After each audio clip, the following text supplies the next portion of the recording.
EU rejoices in vain. Boris Stratagem brings home the bacon for UK, having the situation well in hand.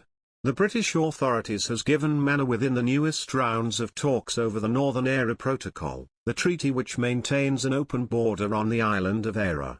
Hopes of a breakthrough in Brexit talks on Northern Ireland were raised on Friday as the EU suggested deals could be struck in key areas as early as next week.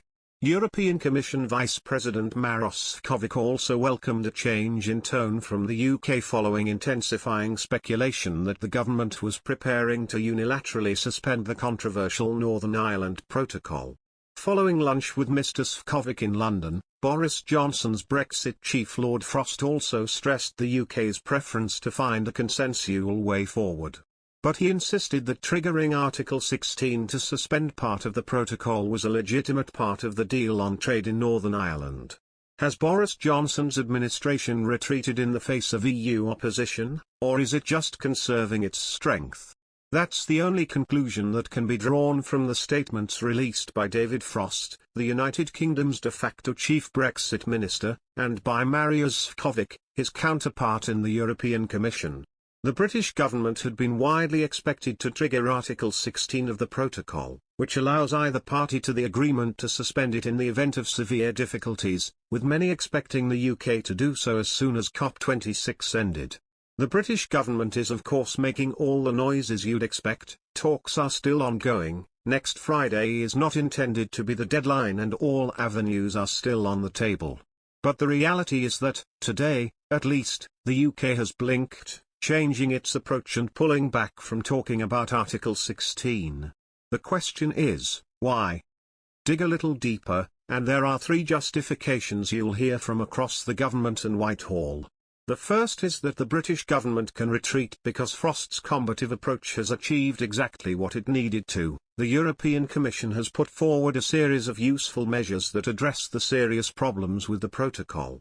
The Frost doctrine, that only bellicosity and a willingness to go all the way gets results in negotiations with the EU has been proved right, and now the UK can bank its victory and change its tone.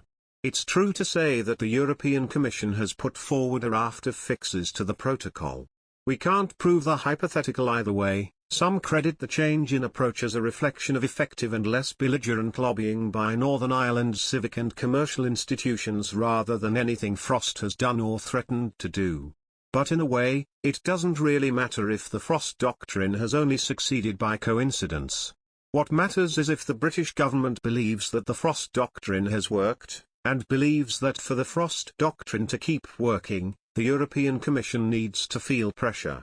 The second justification is that, essentially, the Paris Agreement on climate change is worth a mass, that triggering a diplomatic row and potentially a trade war when the COP26 talks are at a crossroads simply isn't worth it.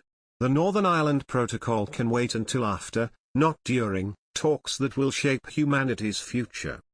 The third justification is a stronger version of the second, that preventing the already existing regulatory border between Northern Ireland and Great Britain from getting any thicker is simply not worth the political and economic risks of a trade war at home or the diplomatic costs of getting into a further spat with the European Union. Which is it?